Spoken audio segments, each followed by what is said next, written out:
All right. Yeah. Welcome to Creekside Book by Book. And if you're watching on YouTube, thank you for joining us and following up with us. And we are going to be going through Genesis 37 through 41. And it is a lot of text. But part of the reason why I broke the text down this way is because it gives us a good bookend for the life of Joseph, like how he started as a young, brash, immature person who's been gifted by God and goes through some things to become a leader that uh, God put in Egypt at just the right time to bless the nations.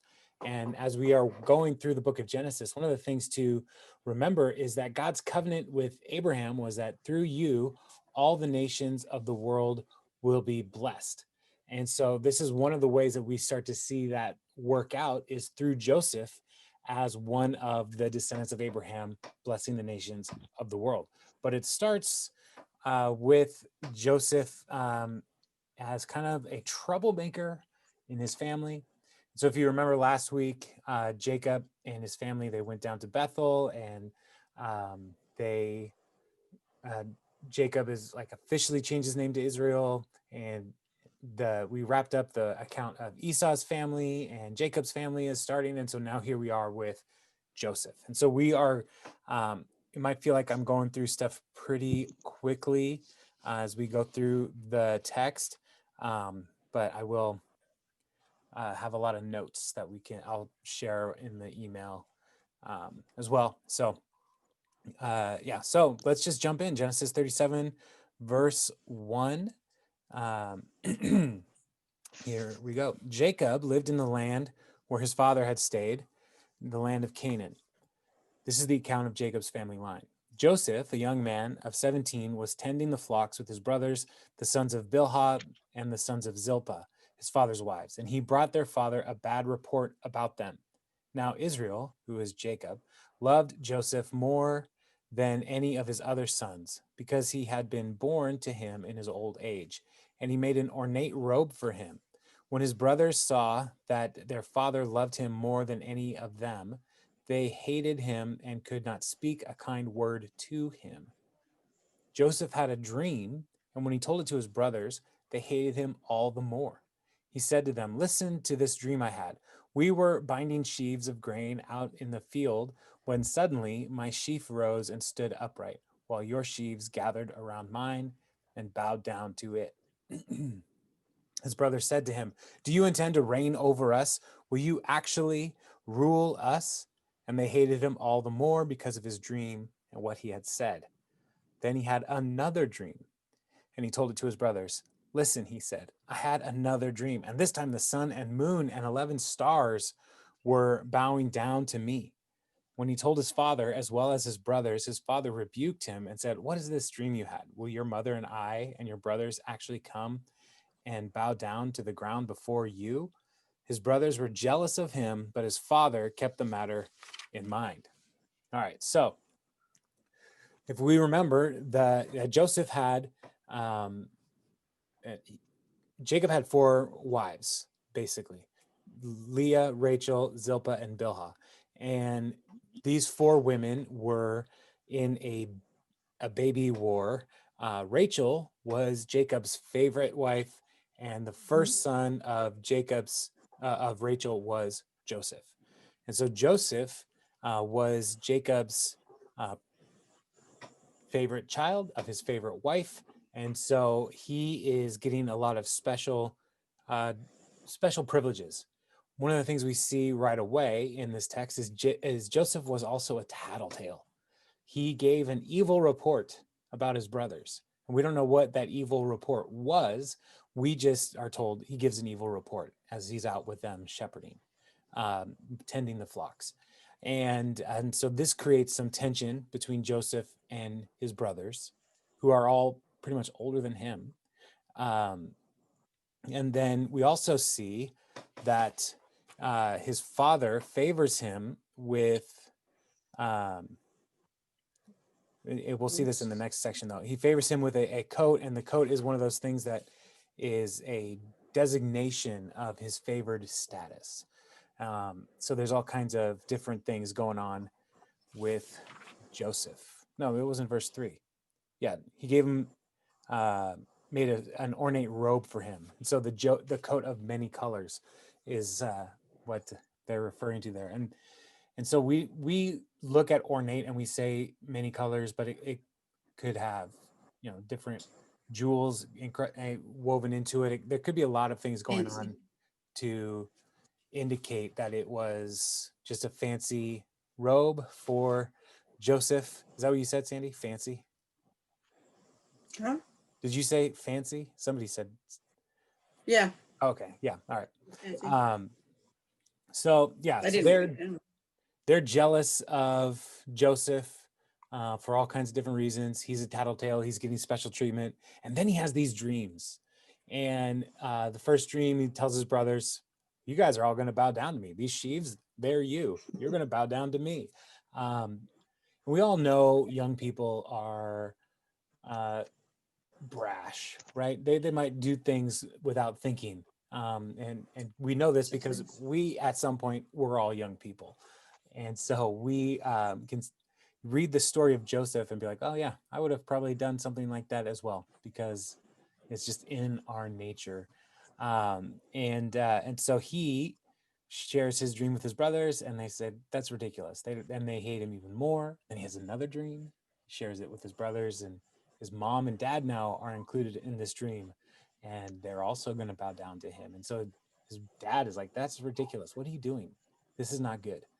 Now, one of the things to note here is there are two dreams that Joseph has, and he's not wrong. What he's saying about his dreams is true, but the way that he is delivering this truth is not helpful.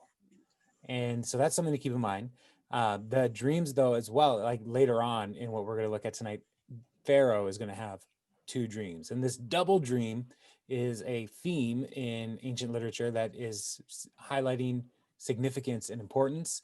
And so that one of the reasons why we're going to look at so much of the text today is because it starts and ends with two stories with double dreams. All right.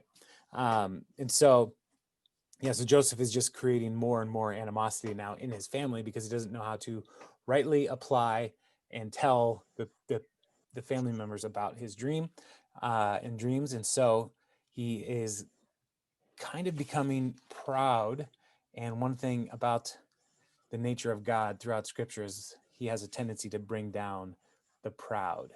And we'll see that as it continues to unfold here, jumping into verse 12, 37:12. Uh, Now his brothers had gone to graze their father's flocks near Shechem, which remember they were up in Shechem before, which is farther north. It's not really the place where Israel's family were supposed to go, but there is good grazing up in that region. So they went up to graze the flocks near Shechem, and Israel said to Joseph, as you know, your brothers are grazing the flocks near Shechem. Come, I am going to send you to them. Very well, he replied. So he said to him, go and see if all is well with your brothers and with the flocks, and bring word back to me. Then he sent him off from the valley of Hebron. When Joseph arrived at Shechem, a man found him wandering around in the fields and asked him, what are you looking for? He replied, I'm looking for my brothers. Can you tell me where they are grazing their flocks? They have moved on from here, the man said. I heard them say, let's go to Dothan. So Joseph went after his brothers and found them near Dothan, but they saw him in the distance, and before he reached them, they plotted to kill him. Here comes that dreamer, they said to each other. Come now, let's kill him and throw him in one of these cisterns and say that a ferocious animal devoured him. Then we'll see what comes of his dreams. When Reuben heard this, he tried to rescue him from their hands. Let's not take his life, he said. Don't shed any blood. Throw him into the cistern here in the wilderness, but don't lay a hand on him. Reuben said this to rescue him from them and take him back to his father. So Joseph came to his brothers. They stripped him of his robe, the ornate robe he was wearing, and they took him and threw him into the cistern. The cistern was empty, there was no water in it. As they sat down to eat their meal, they looked up and saw a caravan of Ishmaelites coming from Gilead. Their camels were loaded with spices, balm, and myrrh, and they were on their way to take them down to Egypt. Judah said to his brothers, "What will we gain if we kill our brother and cover up his blood? Come, let's sell him to the Ishmaelites and not lay our hands on him. After all, he is our brother, our own flesh and blood." His brothers agreed. So when the Midianite merchants came by, his brothers pulled Joseph up out of the cistern, sold him for 20 shekels of silver to the Ishmaelites, who took him to Egypt. And when Reuben returned to the cistern and saw that Joseph was not there, he tore his clothes. He went back to his brothers and said, "The boy isn't there. Where can I turn now?" Then they got Joseph's robe, slaughtered a goat, and dipped the robe in the blood. They took the ornate robe back to their father and said, "We found this. Examine it to see whether it is your son's robe." He recognized it and said, "It's my son's robe. Some ferocious animal has devoured him. Joseph has surely been torn to pieces."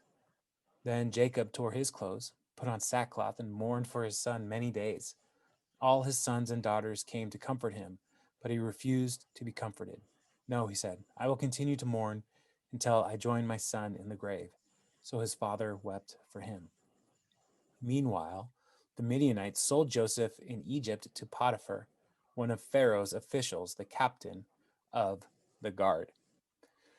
So this whole event is ill-conceived. There are many challenges and problems. First of all, the sons are far away, and where Joseph goes to look for them, they're not there, and he's just wandering around. And by the providence of God, somehow somebody found him wandering and knew enough about who Joseph's brothers were, where they would have gone, and so then he went there. And he's doing this because his dad sent him. Like, we don't get the sense that he really wanted to go, but he's doing it because his dad said so. So he's trying to honor his dad, but his brothers already hate him. And this ornate robe stood out. So at a distance, they could tell, hey, here he comes. there's there's that dreamer. And right away, they plot to kill him. And, having siblings, there are times where you get real upset with your brother or sister. And here, these 11, 10 probably, because Benjamin is probably too young to be out here. But these 10 brothers, like, let's solve our Joseph problem. And they throw him in the cistern, planning to kill him. It really is what they want to do. And these cisterns were just big hollowed out parts. Like, it could have been like carved out in a hillside, like to build a reservoir for water. And so rain would collect in there during the rainy season, and they would use that water then to, bring water to flocks and that kind of stuff. And so this one happened to be empty, and so they threw him in there. And Reuben is like, "No, we should not kill him. That's a really bad idea." And so he's thinking through, like, let's uh, let me get my brothers to, like, vent a little bit of their anger, but not kill him, and then I'll come back and set him free. It'll be totally fine. And so he leaves. And while the brothers are eating lunch, they see these Ishmaelites. Now, Ishmael is also a part of the family of Abraham, Abraham's first son. And so these are like distant relatives now at this point. And they are traders going down to Egypt, and selling us slaves back then was a fairly common thing. In 20 shekels, there's research to show that that was kind of the going rate in the ancient world, was 20 shekels for a slave. And so they are looking to profit off of Joseph. All the while, the motivation is to come back to say, there's no way that your dreams are going to come true. And so if they can't kill him, then they will disappear him so that his dreams can't come true.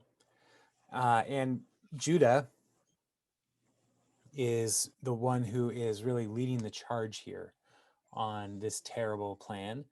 And, he's trying to profit off of his brother's death while also covering up, or profit off his brother's disappearance and cover it up by convincing their father that he was dead. And it's all just bad. The levels of deception in this story get worse and worse and worse. even so far as dipping the robe, tearing the robe, dipping it in blood, all of these things to bring it to Jacob, Israel, and say, like, is this your son's robe? And they didn't tell him that an animal devoured it. Jacob Yes, indeed. made the claim. Jacob's the one who says an animal must have devoured it, and that's exactly what they wanted Jacob to claim, to believe, and so they are doing all of these things to deceive their father Jacob, who himself was a deceiver.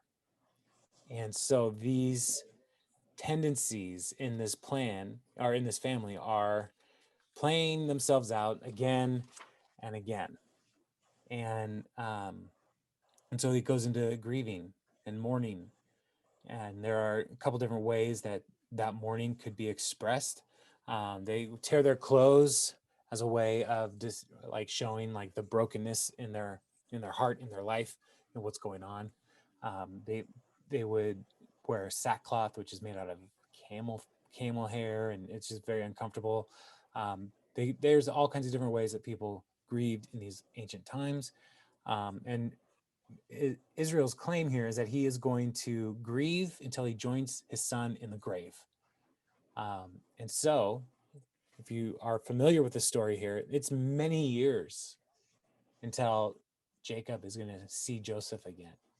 And so, thinking through how Yeah. he is carrying on and the grief that he is going through, that is something to be mindful of in the story. And he kind of fades away for a time here. And the story then creates a contrast. The narrator of Genesis, the one who compiled these stories, like, is very, very smart, because we're going to get more about Joseph in a minute. But before we go down the road with Joseph, he's going to create a contrast between Joseph and Judah. Now, remember, Judah's the one who's like, let's kill him. Let's sell him into slavery. Let's get rid of him. Let's profit off of him. And so let's find out what Judah's up to. And so I'm going to read chapter 38, and it's a long chapter, but I'm going to read the whole thing just so we get the whole narrative flow. All right. And then we'll explain it a little bit. At that time, Judah left his brothers and went down to stay with a man of Adullam named Hira. There, Judah met the daughter of a Canaanite man named Shua.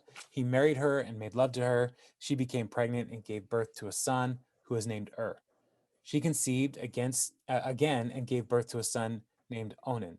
She gave birth to still another son and named him Shelah. It was at Kezib that she gave birth to him.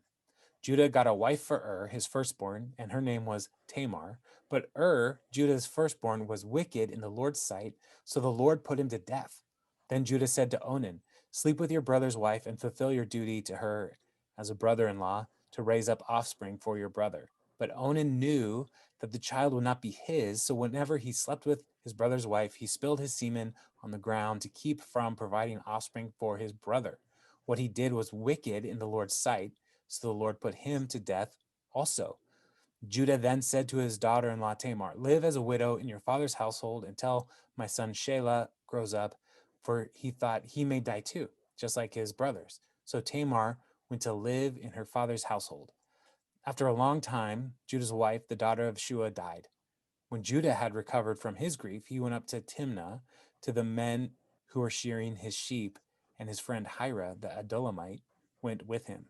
When Tamar was told, your father-in-law is on his way to Timnah to shear his sheep, she took off her widow's clothes, covered herself with a veil to disguise herself, and then sat down at the entrance to Enaim, which is on the road to Timnah.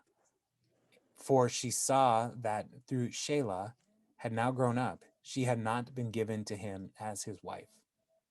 When Judah saw her, he thought she was a prostitute, for she had covered her face. Not realizing that she was his daughter-in-law, he went over to her by the roadside and said, come now, let me sleep with you. And what will you give me to sleep with you? She asked. I'll send you a young goat from my flock, he said. Will you give me something as a pledge until you send it? She asked. He said, what pledge should I give you? Your seal and its cord and the staff in your hand, she answered. So he gave them to her and slept with her, and she became pregnant by him. After she left, she took off her veil and put on her widow's clothes again. Meanwhile, Judah sent the goat by his friend the Adullamite. in order to get his pledge back from the woman. But he did not find her. He asked the men who lived there, "Where is the shrine prostitute who was beside the road at Enaim?" There hasn't been any shrine prostitute here, they said. So he went back to Judah and said, "I didn't find her. Beside the men who lived there said, there has not been any shrine prostitute here." Then Judah said, "Let her keep what she has, or we will become a laughing stock. After all, I did send her this young goat, but you did not find her." About 3 months later, Judah was told, "Your daughter-in-law Tamar is guilty of prostitution, and as a result, she is now pregnant." Judah said, "Bring her out and have her burned to death." As she was being brought out, she sent a message to her father-in-law. "I am pregnant by the man who owns these," she said. And she added, "See if you recognize whose seal and cord and staff these are." Judah recognized them and said, "She is more righteous than I, since I wouldn't give her my son Shelah, and he did not sleep with her again." When the time came for her to give birth, there were twin boys in her womb. As she was giving birth, one of them put out his hand. So the midwife took a scarlet thread and tied it on his wrist and said, "This one came out first." But when he drew back in his hand, his brother came out and said, "So this is how you have broken out." And he was named Perez. Then his brother, who had the scarlet thread on his wrist, came out, and he was named Zerah. All right. Weird story. That is a bizarre story. And so, as we look at all of the different elements, we see a fracturing of the family dynamic in the family of Jacob, right? So, Joseph sold into slavery. Judah leaves his family and he goes out on his own. And he's making friends with this Adullamite, and maybe he was a bad influence. We don't super know all the things that are going on, but he what we're told is he marries this woman who's outside of his tribe, and you know they have kids. Great. This sounds like okay, this is how families start. Okay. But his oldest son gets married and is wicked, and we don't know why he was evil in the Lord's sight, wicked in the Lord's sight. We don't know what he did, but the Lord struck him down. And so part of the tradition back then, there was a thing called a Levorite marriage, which is where if a son dies, he's married, and they did not conceive an heir for that son, then the brother would then uh, sleep with his brother's wife so that the original brother will have an heir. It is a complicated system. And it was not something that was just in Israel. It was something that was a fairly common practice because the line of inheritance was really important. And so trying to preserve that, it was a key part of many of these ancient cultures. And um, so Onan is supposed to do this for his brother, but Onan is selfish, and he recognizes that whatever child Tamar has, if Onan impregnates her, that's Er's son, not Onan's son, technically. And so he makes it so he doesn't conceive. And it's not just a one-time thing. It's whenever he sleeps with her, he spills his semen on the ground, is what the text says. And again, this is a very bizarre story, but God sees this as wickedness and strikes Onan down as well. Um, in the middle of all this is Tamar, who is just trying to be a normal person and have a family. And Judah is afraid to let his youngest son marry or sleep with Tamar. And so he delays it and delays it and delays it and says, "Go back to your father's house," which is where Tamar would have gone back to in this situation. Go back to your father's house. And, when Shayla's old enough, then you can uh, have a child by him. But he just denies that opportunity, and Tamar has had enough of it. And so after Judah's wife dies, then he mourns for an appropriate time and goes and after mourning, goes up to do his work. And when Tamar finds out about that, she devises a little plan to trick him. And the things that she does here, like she doesn't say, she takes off her clothes or morning clothes and puts on clothes that would have indicated that she's a prostitute. She does not say she's a prostitute, but Judah treats her like a prostitute and she goes along with it. And so they sleep together. He promises a goat. The signet ring and the staff and the cord, all of the things that Judah gives as a pledge to send the goat, those are like his signature. Those are his identification. And so like those are on record with Tamar. Like this is who I was with. And so she has no real interest in a goat. She wants a baby. And so like when they're done and Judah goes home and sends a goat, Tamar's long gone. And his whole goal here is just to hide the evidence, hide the story, deny, just pretend it doesn't happen. If she doesn't want the goat, no problem. Judah's like, I will make another signet ring, cord, staff. I will move on. But she's smarter than him. And so when she starts to show that she's pregnant, the people freak out. They're ready to execute her. And that is when Tamar plays her cards and say, hey, whoever got me pregnant is the person who owns these. Do you recognize these? And so this is a fairly dramatic moment here, a great reveal in the text. And in this moment, we also see that Judah becomes repentant. He recognizes his own corruption, like that Tamar was doing what needed to be done, but Judah was unwilling to do what needed to be done to honor heirs' inheritance line. And so, again, this is a very weird story, and I am very grateful that this is not a normal part of our world anymore, because it would be very weird all the time. But Tamar does have kids.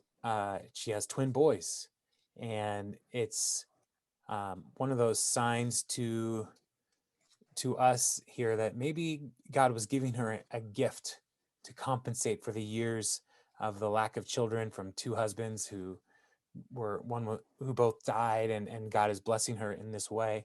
And then we also see that Perez, like the birth order gets kind of confusing, because one puts their hand first and the scarlet thread is tied, and then the comes back in, and it's all just like so bizarre, right?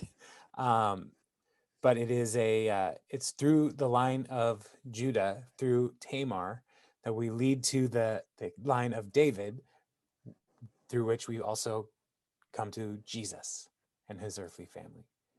And so this story is very bizarre, a lot of messed up things that are so foreign to our culture, but it's also through this line that God does his greatest redemptive work.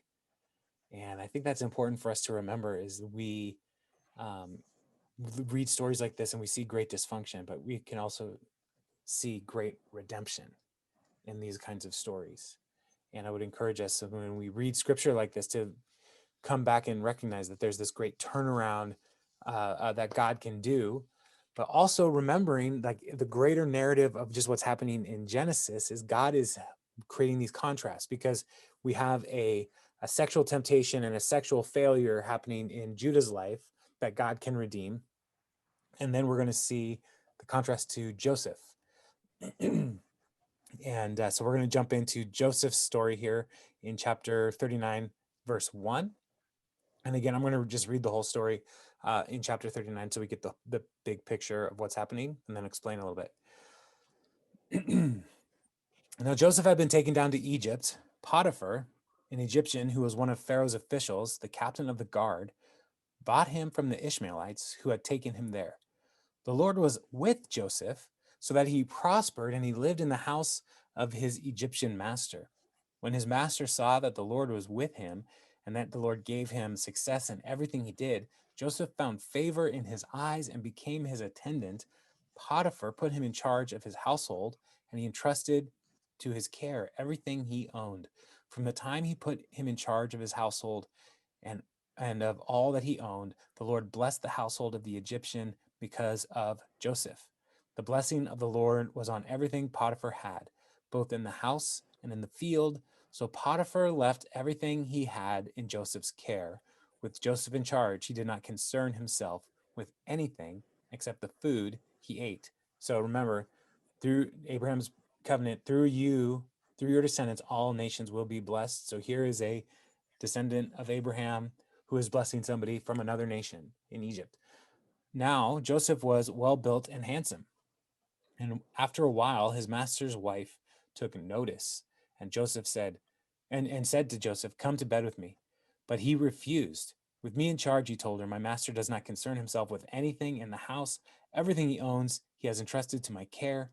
No one is greater in this house than I am. My master has withheld nothing from me except you, because you are his wife. How then could I do such a wicked thing and sin against God?" And though she spoke to Joseph day after day, he refused to go to bed with her or even be with her. One day, he went into the house to attend to his duties, and none of the household servants was inside. She caught him by his cloak and said, "Come to bed with me." But he left his cloak in her hand and ran out of the house. When she saw that he had left his cloak in her hand and had run out of the house, she called her household servants. "Look," she said to them, "this Hebrew has been brought to us to make sport of us. He came in here to sleep with me, but I screamed. When he heard me scream for help, he left his cloak beside me and ran out of the house." She kept his cloak beside her until his master came home. Then she told him this story: "The Hebrew slave you brought has come, has brought us come to make sport of me. But as soon as I screamed for help, he left his cloak beside me and ran out of the house." When his master heard the story, his wife told him, saying, "This is how your slave treated me." He burned with anger. Joseph's master took him and put him in prison, the place where the king's prisoners were confined. But Joseph, but while Joseph was there in the prison, the Lord was with him. He showed him kindness and granted him favor in the eyes of the prison warden. So the warden put Joseph in charge of all those held in prison, and he was made responsible for all that was done there. The warden paid no attention to anything under Joseph's care, because the Lord was with Joseph and gave him success in whatever he did. All right, we have a continuing theme here with Joseph. The Lord was with him and gave him success in whatever he did. So he's sold into slavery, and he becomes, pardon me, sorry. He's sold into slavery, and he becomes like the most trusted servant in Potiphar's house, who is the captain of the guard. Now, as captain of the guard, he may also have been the person who was overseeing the prison, and that will become important in a moment. But as he is building his influence in Potiphar's house, there's nothing Potiphar has to worry about at all. He is respected, and things are blessing, and like Potiphar's house is expanding, and his wealth is growing, and it's all wins for Potiphar. And so Joseph just wants to honor God and honor Potiphar. But his wife is a temptress and is trying to uh, take advantage of Joseph. And so she like tempts him over and over again. And he keeps saying no. And eventually she takes the cloak. This is the second time a cloak has become a problem for Joseph because his brothers envied him because of the cloak. And then here, Potiphar's wife takes the cloak and uses it as evidence against him, even though Joseph is innocent. And so he's thrown in prison, and even in prison, he becomes a well-respected prisoner, basically leading the prison. And the captain of the guard, the warden of the prison, could be Potiphar, could be somebody else, but could be Potiphar. So it's one of those things where it's like Potiphar put him in prison, but he still is like, "You're a really trustworthy person, even in prison, and you're gonna continue to have great influence." Now he could have killed him. He could have executed him. And so we see this this contrast between Joseph and Judah, and the Judah could have killed Tamar, but God spared her life through her scheming and planning. And here Joseph could have been killed, but God spared his life through his righteousness and diligence and good work. And so there's this important contrast here between these two major players in the book of Genesis, and we see God is with Joseph. All right, so let's look at this next passage here in verse 40, verse 1, and we'll read through 23. Sometime later, the cupbearer and the baker of the king of Egypt offended their master, the king of Egypt. Pharaoh was angry with these two officials, the chief bearer and the chief baker, and put them in custody in the house of the captain of the guard, in the same prison where Joseph was confirmed. The captain of the guard assigned them to Joseph, and he attended them. After they had been in custody for some time, each of the two men, the cupbearer and the baker of the king of Egypt, who were being held in prison, had a dream the same night. Again, double dreams, two dreams, same night. And each dream had a meaning of its own. When Joseph came to them the next morning, he saw that they were dejected. So he asked Pharaoh's officials who were in custody with him in his master's house, "Why do you look so sad today?" "We both had dreams," they answered, "but there is no one to interpret them." Then Joseph said to them, "Do not interpretations belong to God? Tell me your dreams." And so the chief cupbearer told Joseph his dream. He said to him, "In my dream, I saw a vine in front of me, and on the vine were three branches.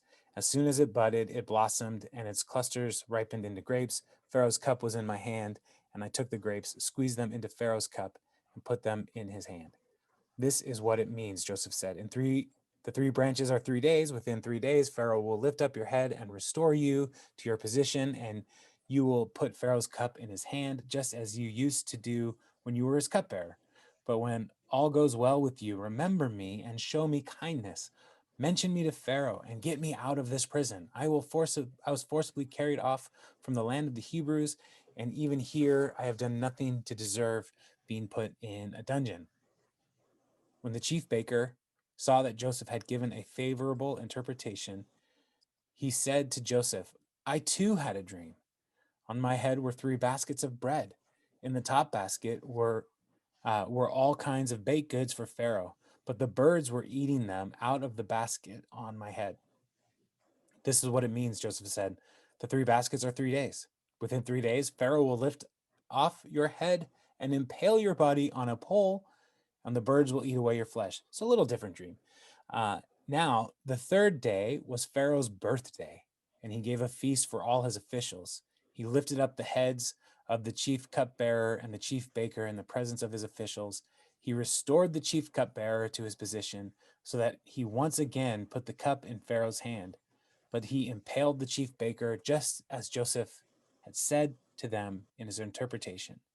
The chief cupbearer, however, did not remember Joseph. He forgot him. So this cupbearer, this is an important role. And on Sunday, we've been talking about Nehemiah, and Nehemiah also was a cupbearer to the king. And part of the role for the cupbearer is to test the food and taste it and to make sure that nobody was poisoning the king. And so this is a very trusted position. And somehow the cupbearer and the baker had offended Pharaoh. And there could be a thought in Pharaoh's mind that somebody is trying to kill him, trying to poison him. And these are the two people who could most likely be the culprits. And so he throws them in prison. And their dreams reveal to them, are God's way of revealing to them uh, the plans and the timing of Pharaoh.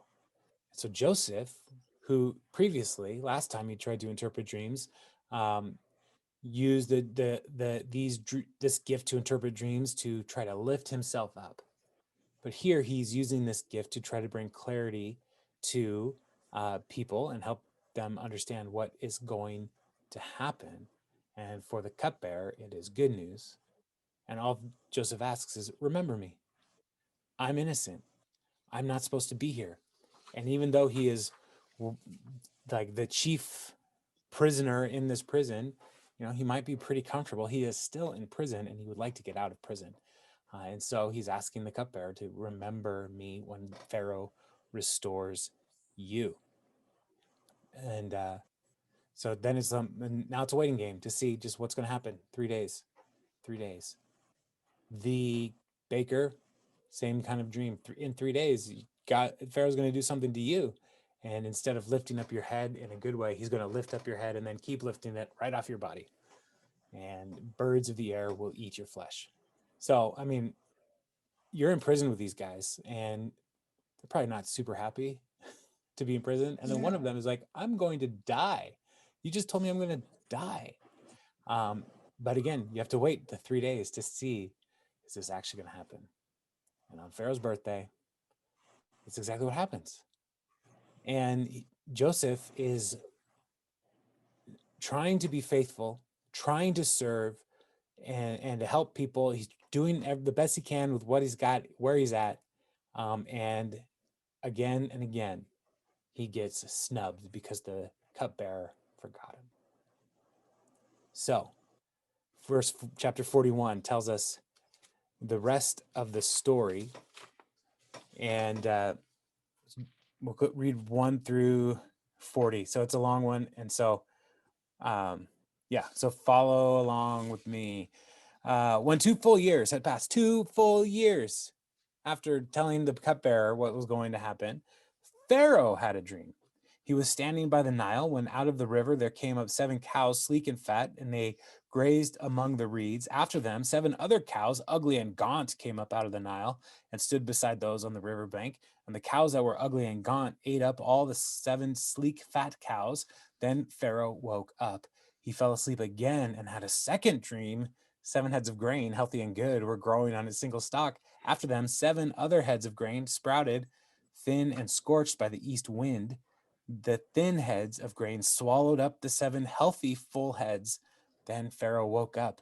It had been a dream. In the morning, his mind was troubled, so he sent for all the magicians and wise men of Egypt. Pharaoh told them his dream, but no one could interpret them for him. Then the chief cupbearer said to Pharaoh, "Today I am reminded of my shortcomings. Pharaoh was once angry with his servants, and he imprisoned me and the chief baker in the house of the captain of the guard. Each of us had a dream the same night, and each dream had a meaning of its own. And now a young Hebrew was there with us, a servant of the captain of the guard. We told him our dreams, and he interpreted them for us, giving each man the interpretation of his dream. And things turned out exactly as he interpreted them. I was restored to my position, and the other man was impaled." So Pharaoh sent for Joseph, and he was quickly brought from the dungeon. When he had shaved and changed his clothes, he came before Pharaoh. Pharaoh said to Joseph, "I had a dream, and no one can interpret it, but I have heard it said of you that when you hear a dream, you can interpret it." "I cannot do it," Joseph replied to Pharaoh, "but God will give Pharaoh the answer he desires." It's a key thing here that Joseph is turning this gift to the Lord here. Like, I can't do it. God will do it. It's important when we think about gifting and how we use the gifts that God has given to us. It is God working through us for his purposes. Then Pharaoh said to Joseph, "In my dream, I was standing on the bank of the Nile. When the river there came up 7 cows, fat and sleek, and they grazed among the reeds. After them, 7 other cows came up, scrawny and very ugly and lean. And I've never seen such ugly cows in all the land of Egypt. Then the lean, ugly cows ate up the 7 fat cows that came up first. Even after they ate them, no one could tell that they had done so. They looked just as ugly as before. Then I woke up. In my dream, I saw 7 heads of grain, full and good, growing on a single stalk. After them, 7 other heads sprouted, withered and thin and scorched by the east wind. The thin heads of grain swallowed up the 7 good heads. I told this to the magicians, but none of them could explain it to me." Then Joseph said to Pharaoh, "The dreams of Pharaoh are one and the same." It's the double dream. God has revealed to Pharaoh what he is about to do. The 7 good cows are 7 years, and the 7 good heads of grain are 7 years.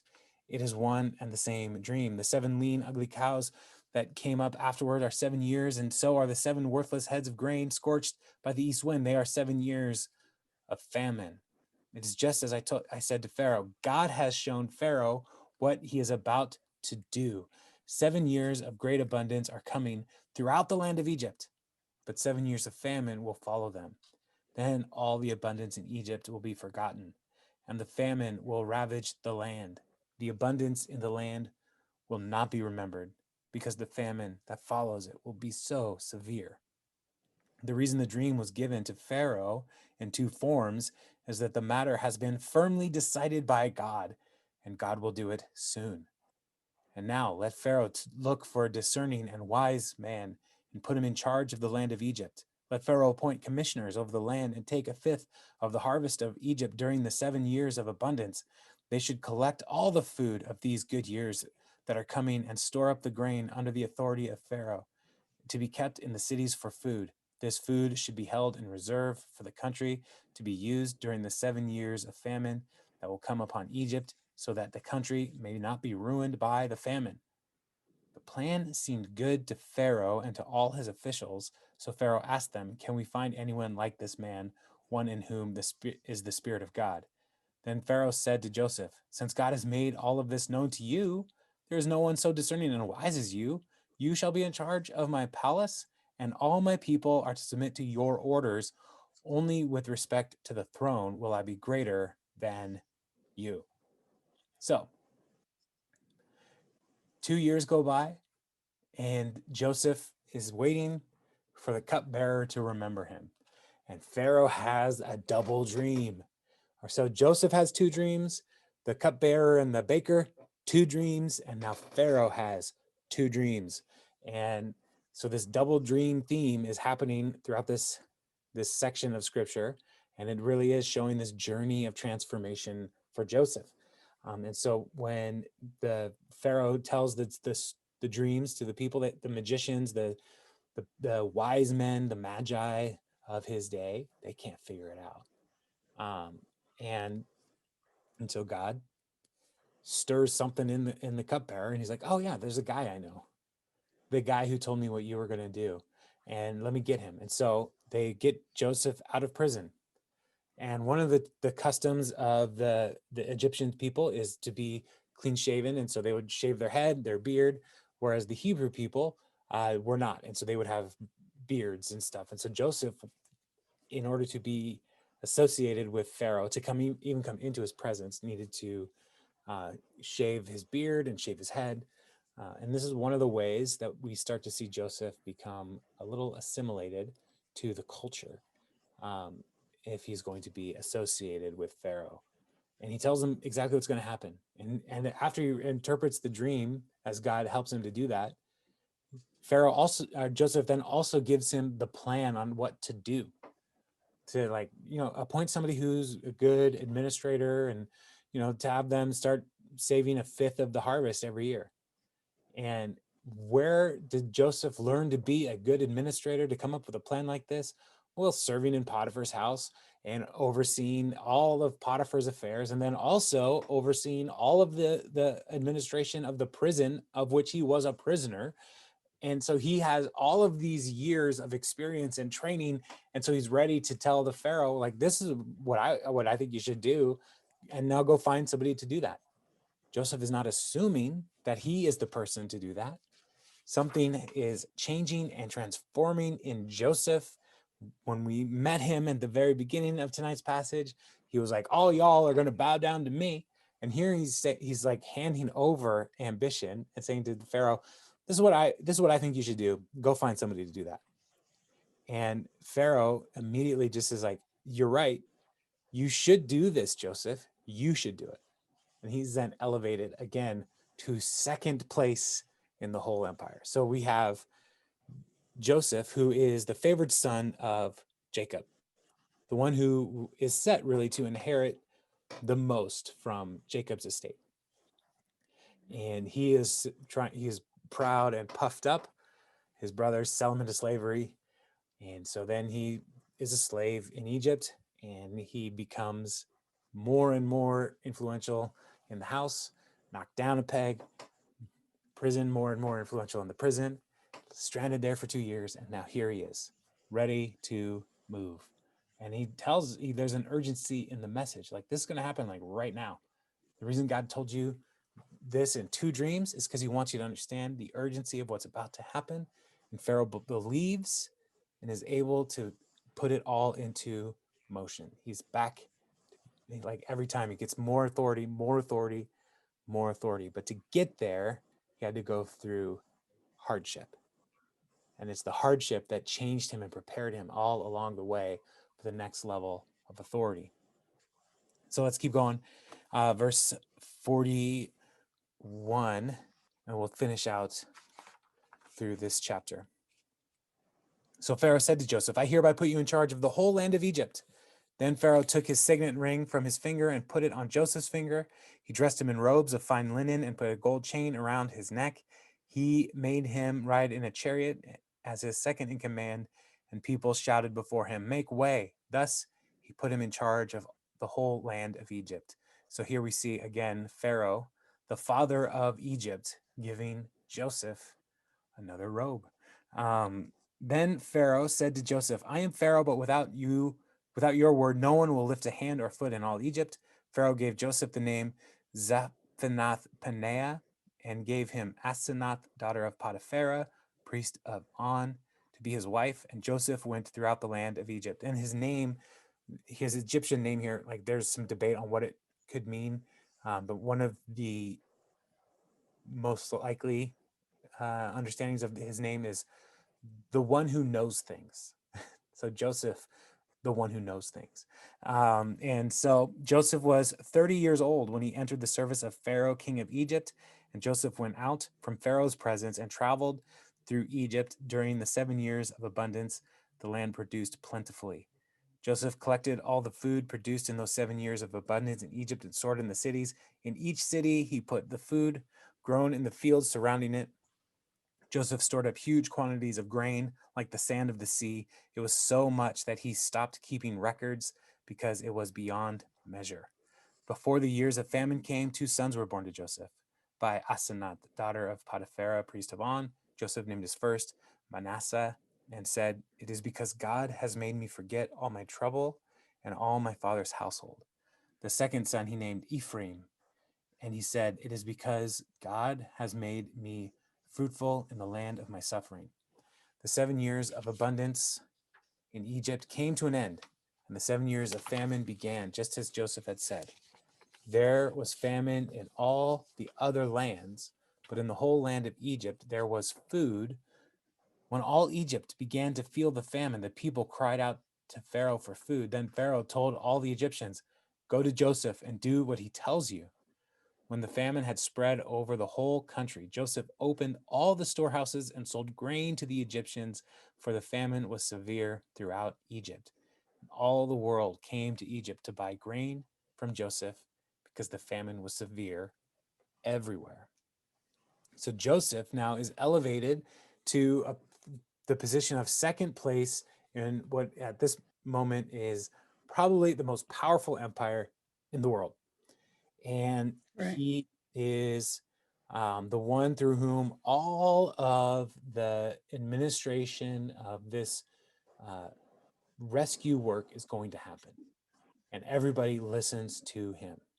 And we see he also marries a priestess in the Egyptian cult, their worship system. And he's assimilating more and more into the Egyptian culture. And, possibly just because he doesn't have any other option. There's nothing to tell him not to do this. But there's a key here in what's in his heart is as he is growing and like his influence is growing. He has 2 kids and he gives them very Hebrew names. And it's tying back to what God is doing for him. And so Manasseh is essentially like, I forgot my troubles. The Lord has helped me forget my troubles. And Ephraim is because God made me fruitful. So even though he's in a foreign land and he is becoming part of the culture of Egypt and administrating this country, he's still holding on to the Lord in some way.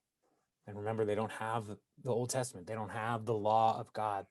All they have are the stories that Jacob told his kids about Isaac, and that Isaac told Jacob about Abraham, and on down the line. That's all Joseph really has, is the story. And so he's holding on to the story of God, even as it is being told. And he might not realize what kind of role he has in God's story, but he is faithful to the Lord, even as the forces of Egypt are assimilating him. And all of the world is coming now to Egypt as the famine is spreading. And Egypt, it has the Nile River. And so there's this strip of the Nile River in this desert of Egypt that would have been very fertile. And so for a famine to come and wipe that area out, like, that's a big deal. That's a major famine. But just north of Egypt is the land of Canaan, which is where Joseph's family is from. And so all the nations are looking to who has something to help us. And so they start making their way to Egypt, going all the way back to Abraham and the covenant that God made with him. Then all nations will be blessed through you, through your descendants, Abraham. And here we see it's starting to take root. Joseph is placed through all of the struggle, all of the hardship. He's placed in Egypt for this moment to help keep the family of Abraham alive. And we're going to learn more about that next week. So, a lot of text we went over. Any thoughts, questions? Anything that maybe you're like, that was very confusing. What is that all about? Let me know. What do we got?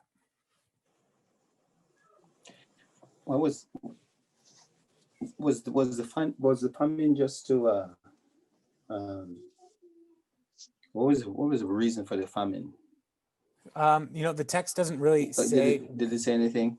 No, it doesn't say exactly what caused the famine. But in Scripture, we see God sends famine against the people of Israel when they are rebellious.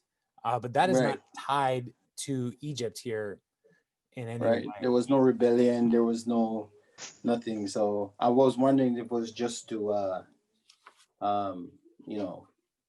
fulfill the whole Joseph feeding the nation, or Abraham descendant feeding the nation.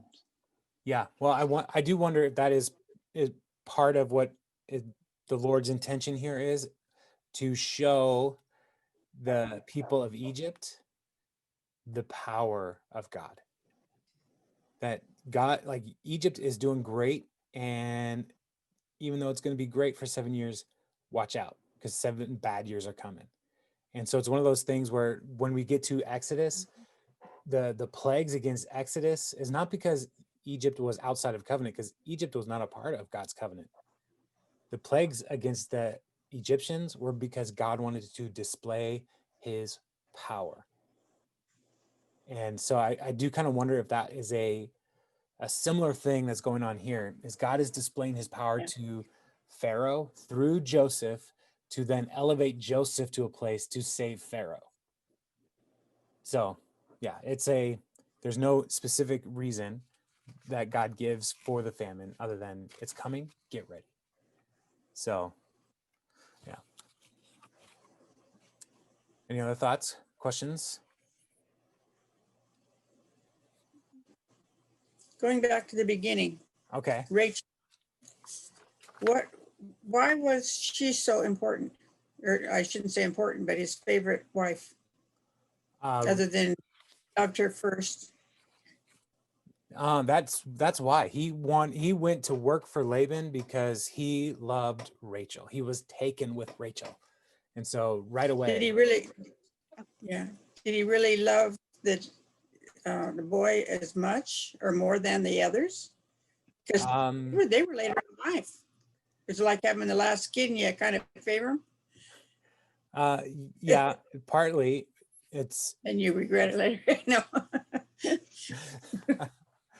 No. It was the most clear explanation for why Jacob favored Joseph is because he was Rachel's oldest son. Gracious. And that is not unusual in ancient culture with when there is polygamy involved, to have a favorite wife, and that favorite wife's oldest son would be the heir. Like that is entirely in Jacob's prerogative to do that. And his other sons, like if you remember last week, Reuben had Simeon, Levi, and Reuben. They had all done things to upset Jacob in a different way. Yeah. Simeon, Levi, they killed the whole town of near Shechem, and then Reuben slept with his concubine. So there's all kinds of messed up stuff happening. And then Judah is the next in line, and Judah is trying to save Joseph's life. But then we also see Judah has his own problems in chapter 38. Like he's got his own struggles that he's dealing with. And so, so Joseph is his favorite son, but he also is kind of by default like the most respectable son at this point. So.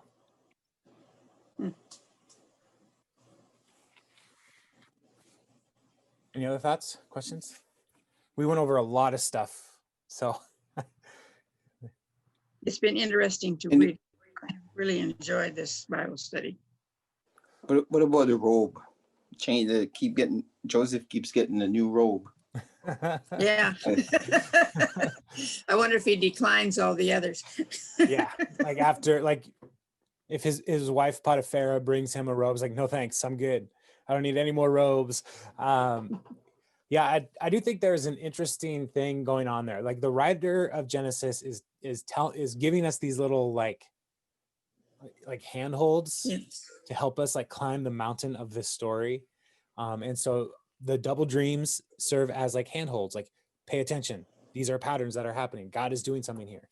The robes, sometimes I wonder if, like thinking about the three different robes involved in this story, like if they are like in storytelling, like there's a thing called the rule of threes where and especially joke telling, you set up a pattern. So the third thing in the pattern is usually the punchline. So like the classic, like a priest, a rabbi, and a minister walk into a bar, right? Like that setup. So the priest says this, the rabbi says this, the minister says this, and the minister is the joke. Like the third one is the actual punchline of the joke. And so I wonder if there is a rule of threes happening here, where the writer of Genesis, as he's telling the story, is helping us to see like this robe was a problem, this robe was a problem, this robe was the payoff. The Pharaoh's robe was the payoff for Joseph's whole life. So it's not a joke per se, but it's a setup payoff. So I don't know, like nobody in any of my research said that, but it's just something that I noticed and I thought it was interesting. So yeah. But that was, my dissertation was on humor and comedy, and so I see those kinds of patterns, and I see those patterns everywhere now, so I can't help it. Well, maybe he was learning his wisdom. I know I can remember myself as I became a Christian, started learning things, and I learned more. And every time I learned something else happened a little bit greater. And finally, I was telling God that I don't want to learn anymore. Just let me keep going around the mountain with the same problem. Yeah. And I meant it because I started going through them. Yeah. As soon as we start telling God, I don't want to learn anything else, I think we might set ourselves up for some more frustration. But yeah, I do think, God was preparing Joseph and placing him exactly where God needed him to be. And we'll see that when he encounters his brothers later on. He's going to say, what you meant for evil, God meant for good. And I find that to be like the greatest part of this whole book of Genesis is like a setup for that moment. What you meant for evil, God meant for good. And when we then read that through the rest of Scripture, we see Scripture through that lens. What God is able to do through the evil and the brokenness of the world, if we submit ourselves to him and surrender to him, like he can change those into beautiful and redemptive stories. And even Jesus on the cross, what the religious leaders meant for evil, God turned for good. And so that's the ongoing pattern throughout Scripture. This is what God is up to. He's rescuing us. Even when we see evil all around, God can still do wonderful, good things. So, getting my So we preaching see on. that going on in our country right now. Yeah, God can And redeem all the and I brokenness do that we see all around us. So, yeah. I'm anxious to see. Yes, we all are. I think we're all ready for a new day. I not like it at first. Yeah, that's true. So, Yeah. Yeah, good. Well, next week we will continue on through 46, I think is how I divided it up. And then, so we have 2 more weeks in Genesis, and then we'll jump into Exodus. And Okay. Exodus is going to be fun. In the beginning, there's a lot of action, a lot of really exciting stuff. And then there's a lot of laws. And so that's part of it. We'll get through it together. So, Yeah, it's good. all right. Well, you all have a good night, and I will see you And you too. next week.